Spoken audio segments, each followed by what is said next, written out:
Hello, wealth builders. You're listening to Wealth Building with Options. Here's your host, Dan Passarelli.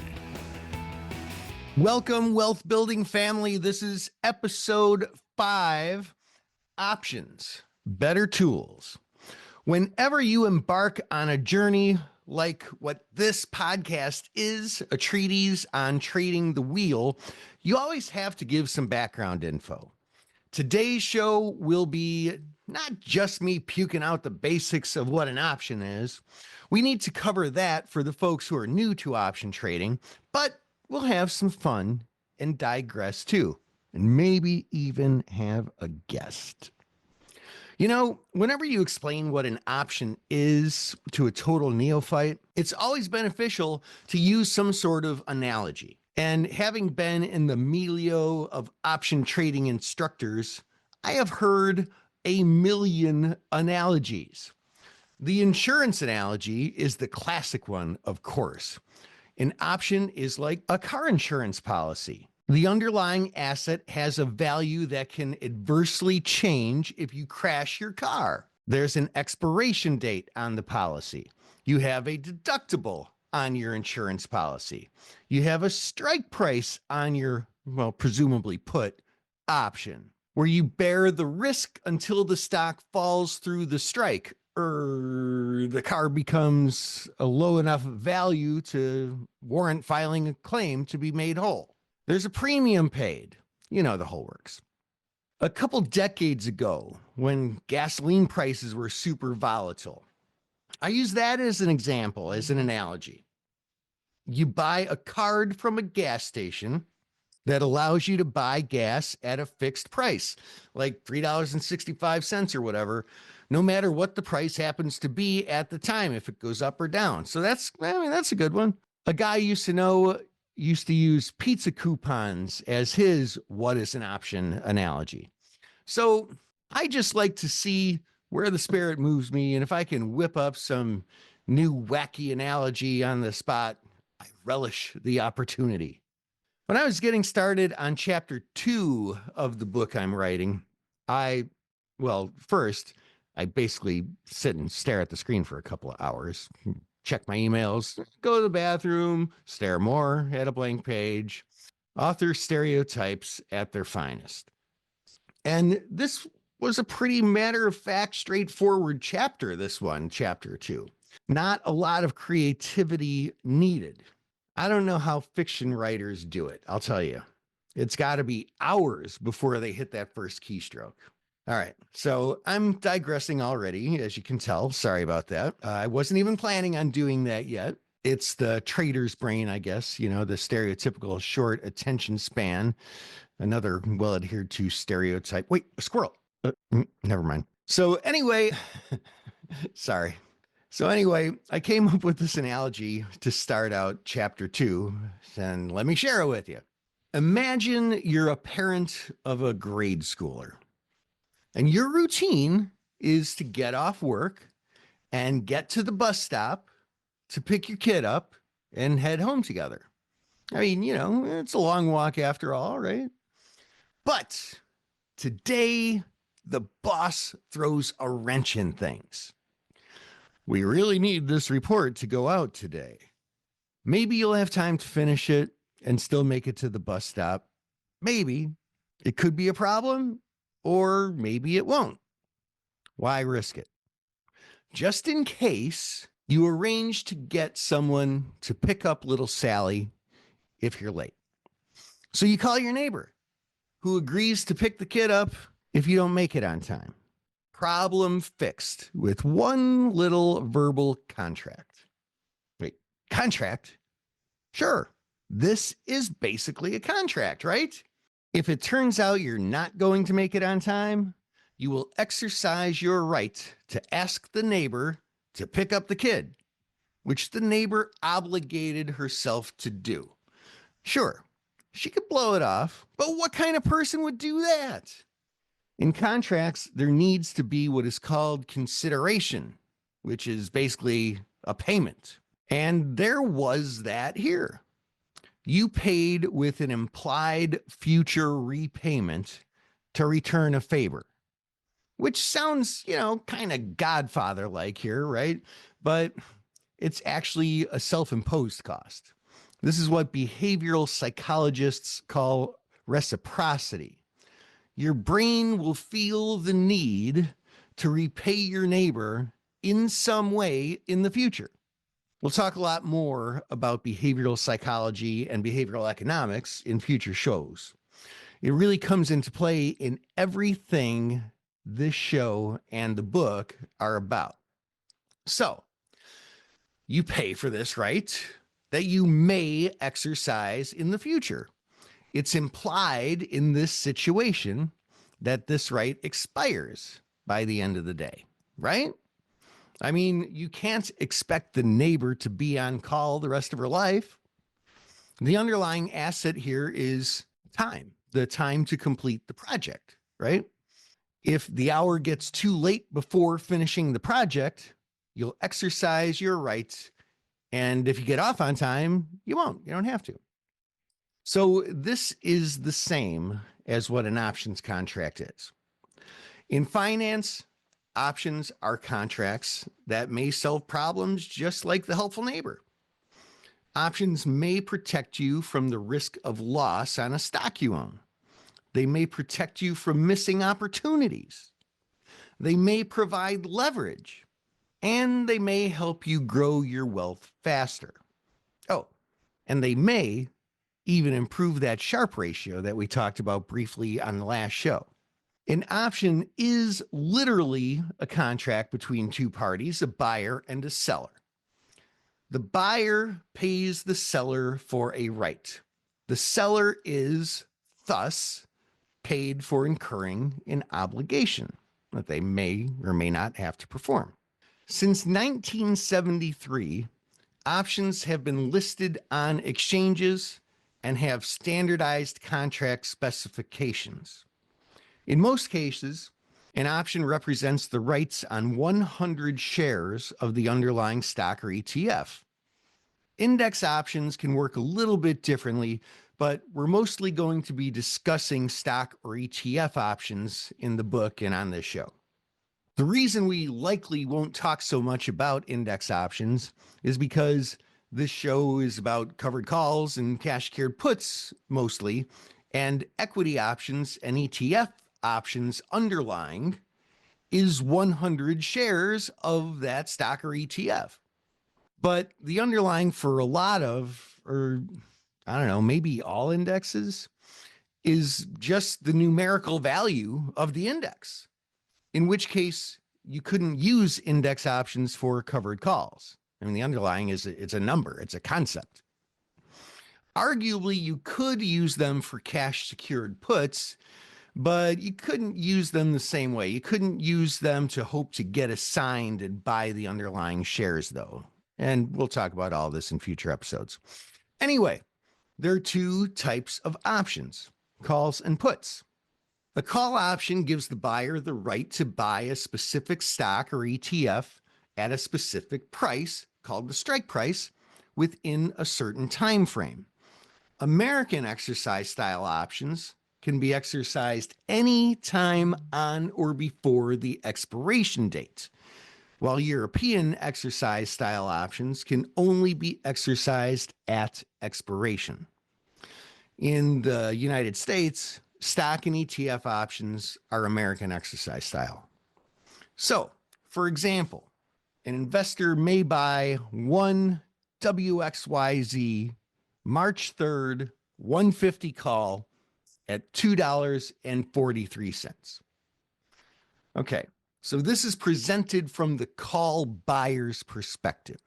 This trader is buying the right to buy 100 shares, because it's one contract, of WXYZ stock, a right which can be exercised anytime between now and the expiration date, March 3rd, and this buyer is paying $2.43 a contract, or $243 of total money for that right. So recall, each one call contract gives the right to buy 100 shares. The price or option premium of $2.43 is stated on a per share basis. So for 100 shares, that's $243 of cash changing hands. There are, however, two parties to this contract.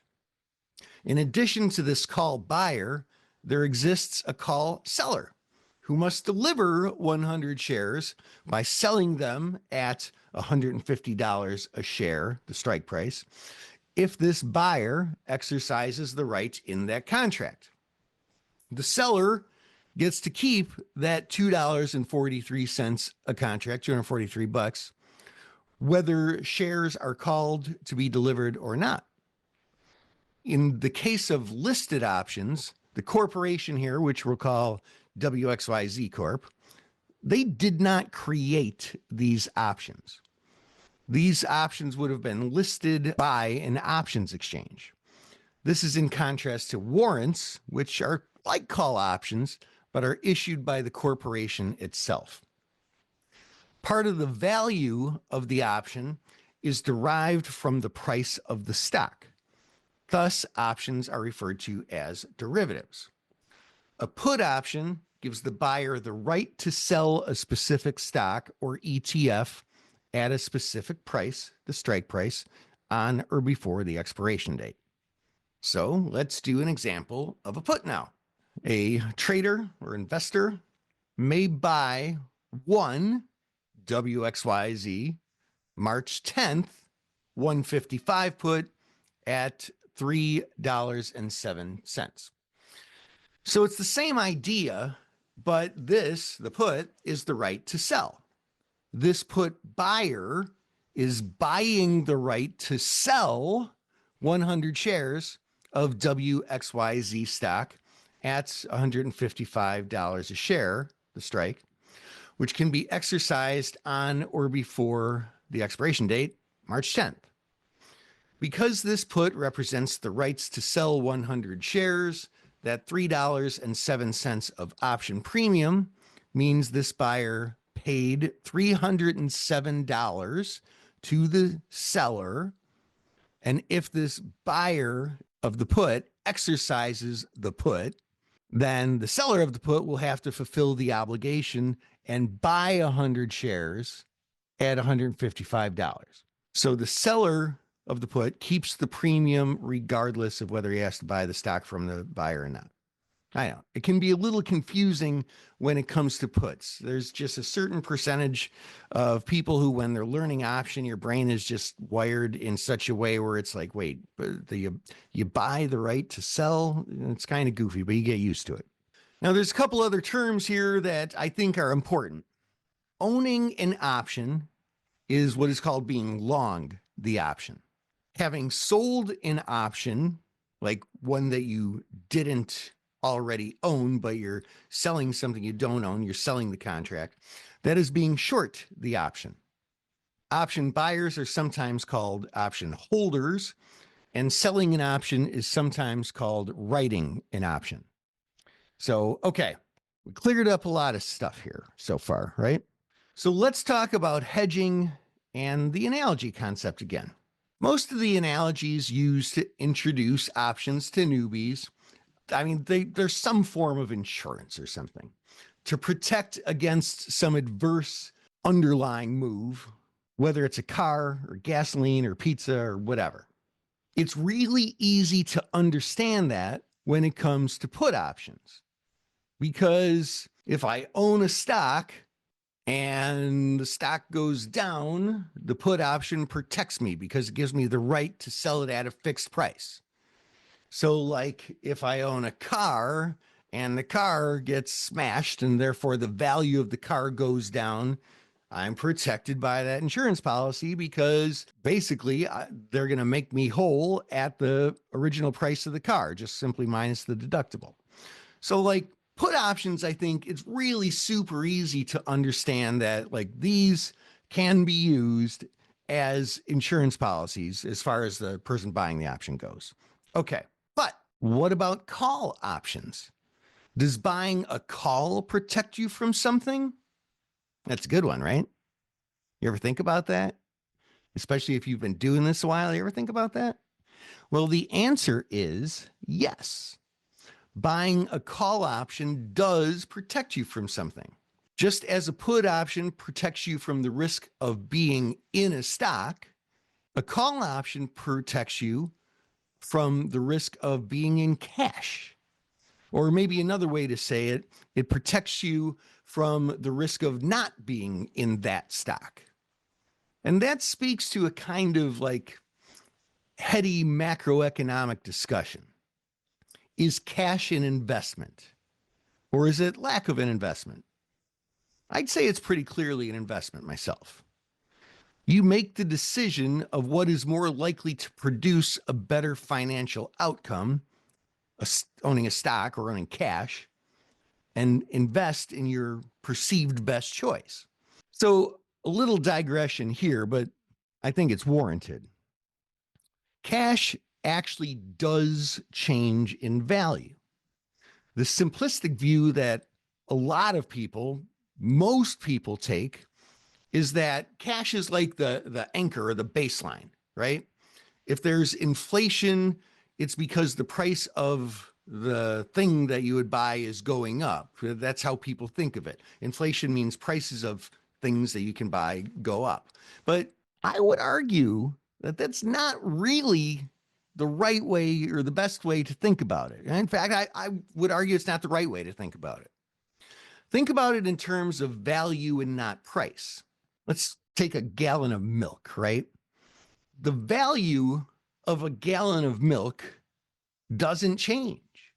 I mean, if you drink milk, you drink a glass a day, or you put the same amount in your cereal every day, it's got the same vitamins and nutrients and protein that it had yesterday before the price changed. The value is exactly the same. That's kind of the anchor.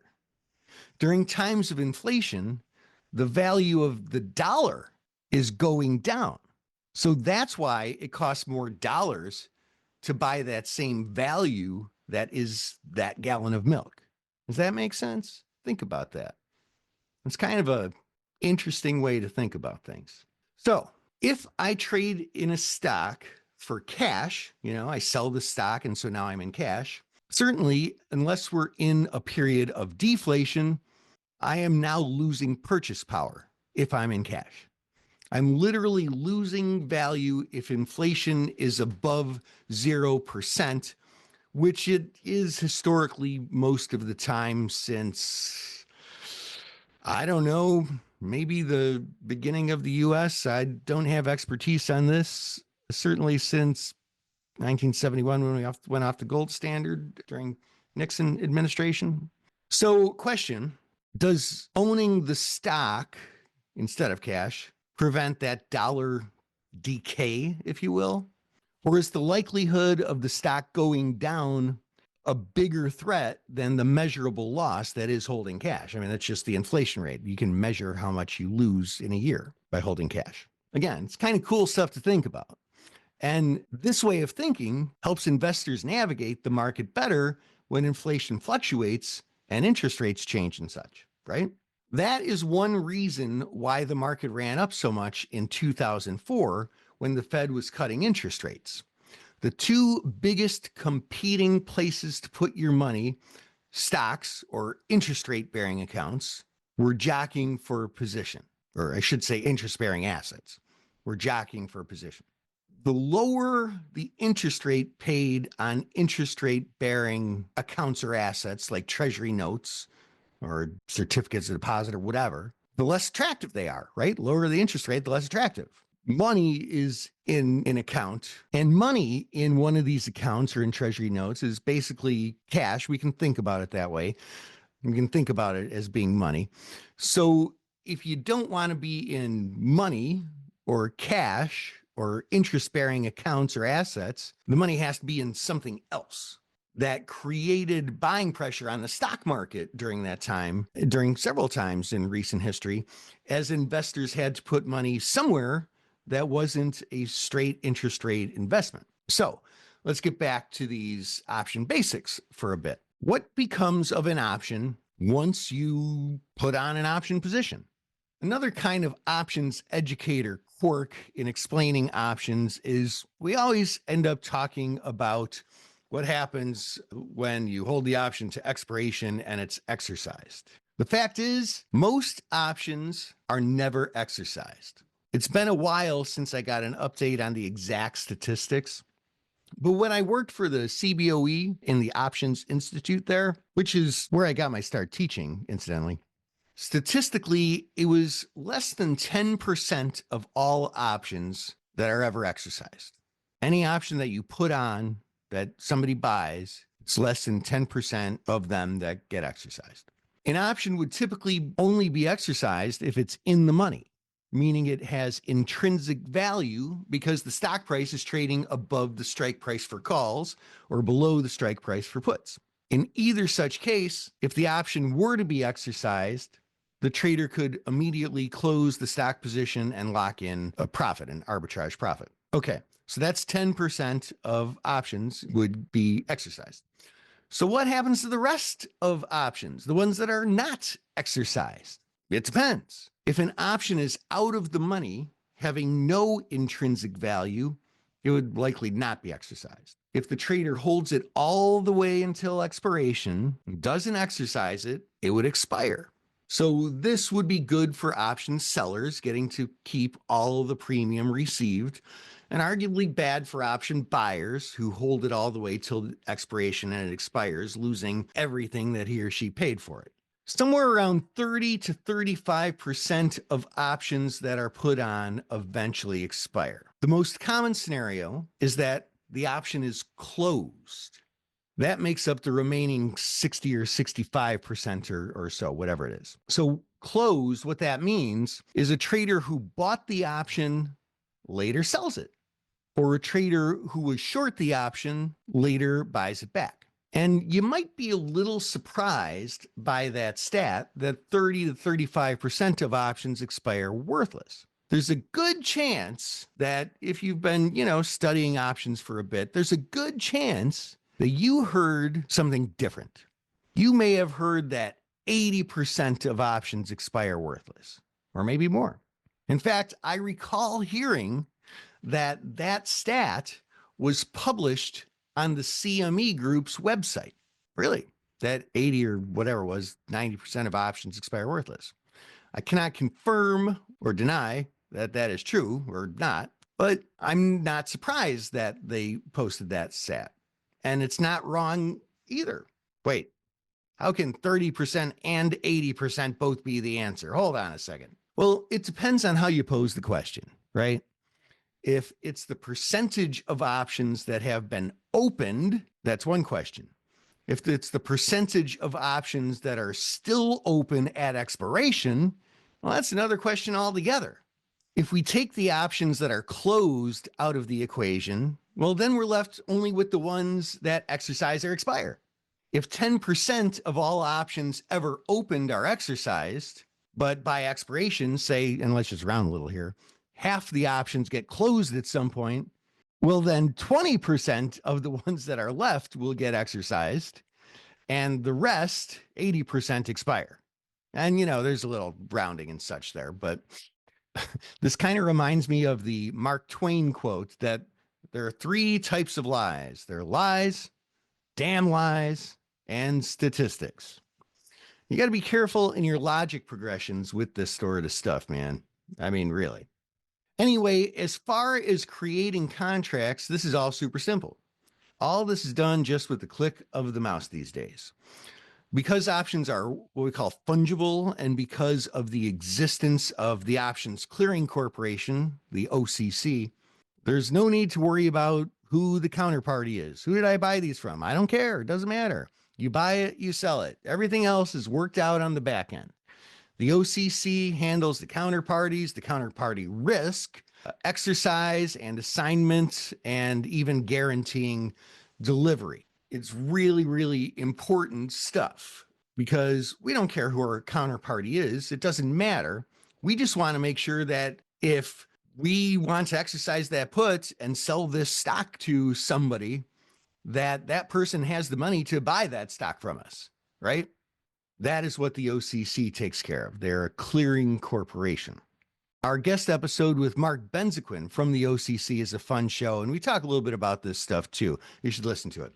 So, all right, if options are new to you, well, it's great you're finally getting on board. This derivative product has made its way into the investor pantheon slowly but steadily. They went from being considered an alternative asset to now being basically as mainstream as it gets. In 2024, there were over 10 billion listed option contracts traded, including equity, ETF, and index options traded on American option exchanges. The reference to options being derivatives describes not just their valuation being derived from the underlying asset, but also a derivative way of having more control of the underlying asset that an investor can have without them. There are 5 factors that influence an option's value: direction of the underlying stock or ETF, time to expiration, volatility, interest, and expected future dividend stream. And we'll dig into each of them as they apply to the discourse of this podcast.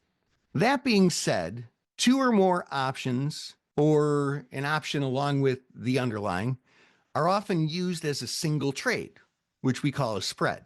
Traders use spreads to optimize a position to concentrate more on one of those 5 pricing influences that we just talked about. One of the most common practices is to create a spread that maximizes the opportunity to profit from time passing while minimizing risk. As time passes, options lose their value. And this is good for traders who are short options. When a trader shorts any financial instrument, profit is achieved by buying it back at a lower price than it was shorted at some point in the future. It's basically the reverse chronology of the old enduring investing adage, buy low, sell high. Well, here we're just selling high and then in the future buying low. If this one influence on the option's value is predictable and measurable, which the effect of time passing is, investors can create positions to try and capture the time decay feature of options. For the subject matter of this podcast and the book, we're going to mainly focus on 2 option selling strategies that augment the tried and true buy and hold strategy. We're going to focus the rest of our time, most of the rest of our time, on covered calls and cash secured puts. On today's show, we're going to do a segment where I am going to bring on a special guest, a really special guest who many of you may know, John Kmiecik. I work with John on a day-to-day basis. He is our head coach at Market Taker Mentoring, which is our option trader education arm. And John's been doing this a long time. He's worked with thousands of traders and he's out there in the public. He used to write a lot of articles for a lot of places, worked with Goldman Sachs, worked for a small hedge fund. He's been around for a long time and has lots of great stuff to say. So please welcome John Kmiecik. John. Well, thank you for having me, even though I'm here all the time, but I appreciate it. Also, we work together all the time, but it's still fun to get on together with you, Dan. So I appreciate it. Yeah, and I think we'll probably be doing this a lot. Let's talk about some of the things that I just talked about with the listeners. John, you work with a lot of traders in an educational capacity. What percentage of them would, in your opinion, would you say focus primarily on selling options and assuming a short position in options? Yeah, so I'm thinking back and I would definitely say it's certainly more than 50%. I mean, I would lean toward 2/3 and 3/4 in my experience. And it's interesting because, a lot of times I have to take the route that, there's other things besides selling premium here, even though there's so many advantages selling premium, but I need to point out some other things. They're like, wow, I never thought about that. So, but I lead them back to where a lot of times they have been doing it in the past, and this is what I kind of really find shocking. And they kind of forget, like, you know what? I used to do cover calls, and I just kind of got away from that. I'm like, any reason? Well, just, I don't know, a couple of them gave me a little trouble, and then I forgot about it. And so then I would kind of concentrate on working on them with the covered calls. And honestly, cash secured puts is probably, I would say, less than of the 2/3, 3/4 of the people that have just focused on selling premium. I would say definitely less than half do the cash secured puts, even though they're investors. And that's the part that I found really, really surprising, that I can understand, as in life, we get a lot of some things like being healthy, working out, and we forget to go to the gym, and you forget how advantageous cover calls could be. I mean, in fact, I'm just thinking out loud here. I had one of my students that owns shares. I forgot what it was. It doesn't matter whatever it is, 500 shares. And she added up and she brought in like $7,000 in just 1 year selling cover calls against it. But she never even thought about doing a cash secured put at the same time. So to me, just to generate some income or use that as part of Dan's, recycle strategy, which is kind of surprising to me. So even though people, yeah, like I said, 2/3 to 3/4 are used to doing it, but a lot of times they move away from that, and they certainly sometimes don't know how to do it as efficiently as they can. And I know, Dan, that's the main reason that you're here, is you're pretty good at this stuff, and that's why you're trying to reach out to them and get them better at doing this, because it certainly could be a big help. I see it all the time. Yeah, all the time. And, that brings up a pretty good point. A lot of this to me is habit. And, there's a lot of sayings and thoughts about habits. One being it takes 20 days to form a habit or something like that. And I'll tell you, every single day I look at my options, investments, well, and trades for that matter, making the distinction that we've talked about in a previous episode here. But yeah, I mean, it's about habit, and it's easy to get out of that habit. But I think a lot of these strategies that we're going to talk about just the next episode's going to be covered calls. It's really important to not just do it a couple of times, but like you mentioned, that student trader that you work with brought in $7,000. I mean, that's not because one day she had a bee in her bonnet and brought in $7,000 that day. It's because she kept cranking at it, right? Mm-hmm. Yeah, and and especially I know, since I like to focus on this, trading and investing is so psychological. So I think a lot of people are turned off sometimes, where they sell a covered call and they buy it back for more, and they take that as a loss, and it kind of persuades them to, you know what, maybe this isn't the best policy to go. And I always tell them, if you look at your account is actually up, even though you're buying back that call option for more than you sold it for. But I think the problem is getting in people's heads that they just look at that call option without looking at their account, because they're usually not going to sell their shares. They might roll to a higher strike, or just say, you know what, this isn't for me. I think that's such, it's just so sad that a couple things, as we know, the psychological aspect can turn them off and keep them from jumping back into the arena for something that is fairly simple to do, not easy to learn, but simple to do.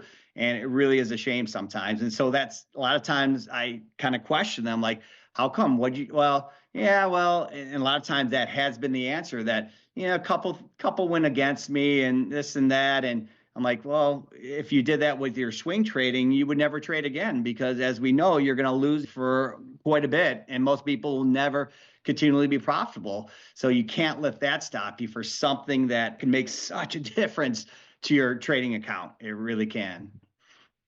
Yeah. And to the listeners, I say, John has brought up some concepts that we haven't covered yet, and some that we kind of have covered, but it probably just kind of snuck in your ear and didn't really stick or anything. But you mentioned selling premium and generating income, and just to foreshadow a little bit, this is some stuff that we're going to be talking about really, really soon in some upcoming episodes.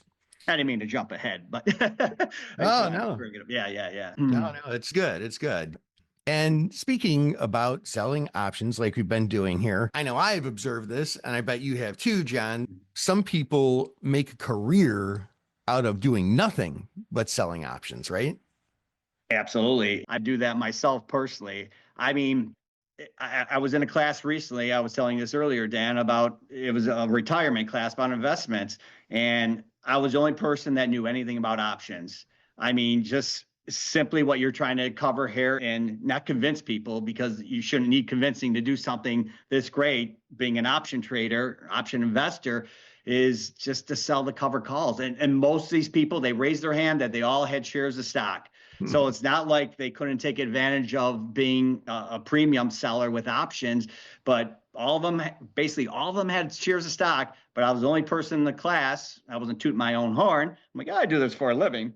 But I was the only person in the room that knew anything about options, which surprised me a little bit. Surprised me a little bit, though, too. I had a couple questions afterwards, too. So I didn't want to take over the retirement classes policy talk, giving it a little option lesson on the side. But a couple of people came up to me and kind of asked me about options. But it really is interesting to me. But I honestly do this myself.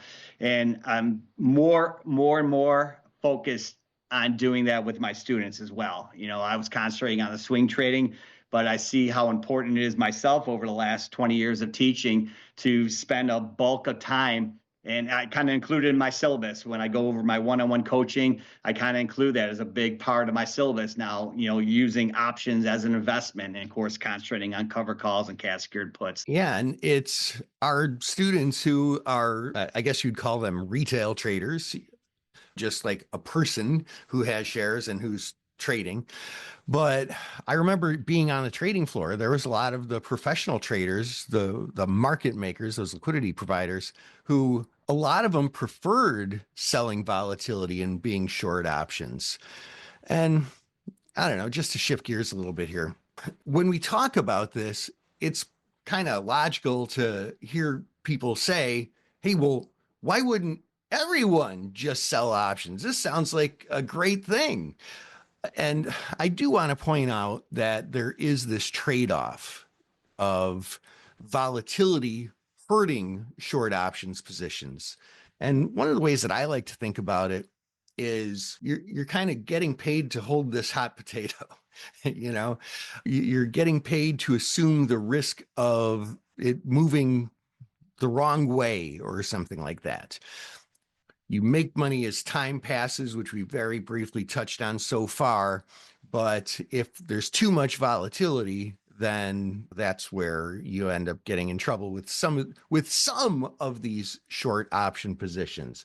But as we'll talk about in future episodes, it is kind of a matter of perspective. John was talking about psychology a lot earlier, and whether a trade is a winner or loser can kind of sometimes be a matter of perspective, a matter of understanding what truly was my objective on this trade. I mean, does that make sense to you, John? Oh, absolutely. There's nothing perfect in life, and options aren't perfect as well. So yeah, and that's why you're here, right? That's why we're both here, to get people to understand what the risk and what the rewards are. If there weren't rewards that weren't worth it, we wouldn't be here talking, and that's for sure.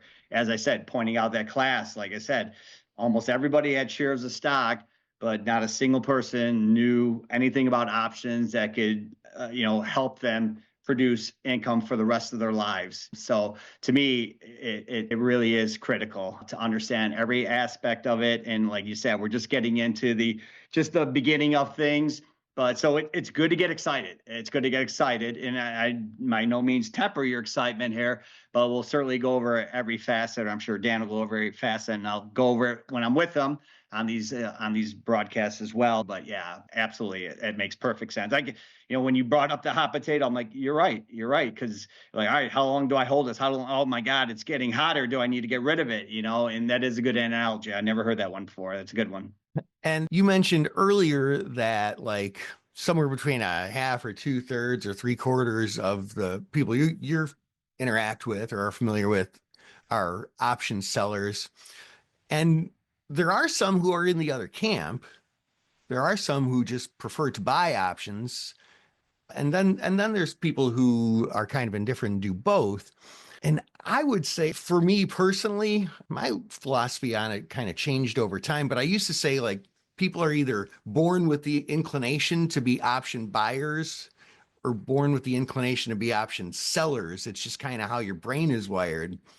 And in fact, that's one of our questions on our new student trader onboarding questionnaire. It's an assessment we give for our one-on-one student traders who join. And because we want to try and understand how their brains are wired, because it's a personalized class. And the question is, would you rather have a lot of small winners with one big loser, or a lot of small losers with one big winner? And there's not really a right answer, but there kind of is the difference between buyers and sellers, really. And I would add to that, a lot of times option buyers become option buyers because they're frustrated as option sellers, not doing it right. And then they find out option buying isn't easy as well. And it comes down to doing it correct on both aspects. So honestly, I've really come across where, how come you're into that? Because I've been burned so many times selling premium. Oh, okay. And then how you doing on the other side of things? Oh, not so well either. And that's no surprise. So yeah, so I absolutely agree with you that it is a different frame of mind, but it's a lot of times by default in the mental aspect, they cross over to the other side thinking it's going to be brighter, when really it comes down to not understanding options in general to do it correct, whether they're buying or selling premium. That's for sure. Yeah. And a funny thing, when I was on the trading floor, I was typically an option buyer. I preferred to be long options, and consequently having time work against me and being in favor of volatility. And when I left the trading floor, so many retail traders that I interacted with were option sellers that I started thinking, well, maybe I better really get that into my wheelhouse and have that be my thing. But then just over time, I don't know, for me, it just depends on the situation, and I'm comfortable with both. And I always knew there was no real one right answer, but I guess I understand that a lot better now, and just know that there are some times when it's better to be an option buyer and sometimes when it's better to be an option seller. And as far as the things that we're going to talk about the rest of this podcast and in the book, that's all about option selling and being great at that and finding opportunities to do that and do it well. Right. And I agree with you. I'm naturally a buyer. What brought me to the light or dark side, as some might call it, is my retirement account and the advantage of selling premium in that retirement account. So for me, I was focused on the retail aspect of being a swing trader, and I gave no thought to my retirement account because it was in, mutual funds, and so to speak. So then when I obviously got a pretty good inkling what I'm doing here as a retail trader, that's what brought me over to the premium selling side. And like Dan said, I definitely see the advantages of both, but certainly I concentrate on the selling premium on my retirement accounts. There is no doubt about it, though. All right, John. Well, thanks so much for sharing some time with our listeners. I think we're going to do a lot of this together. It's fun. Yeah, I'm sick of you hogging all the time. I like getting out there myself. All right. And that about wraps it up for this show. But before you go, you can help spread the word about this show by subscribing to it in your favorite podcast app. When you do, you'll be the first to hear episode 6, where we start diving into covered call trading and how that can help investors generate wealth faster. See you then. And in the meantime, invest excellently.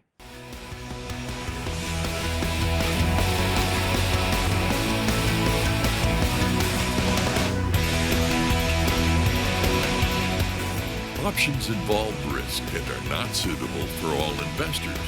Before buying or selling an option, read characteristics and risks of standardized options. A link is provided in the show notes. To learn more about your host, Dan Passarelli, please visit markettaker.com.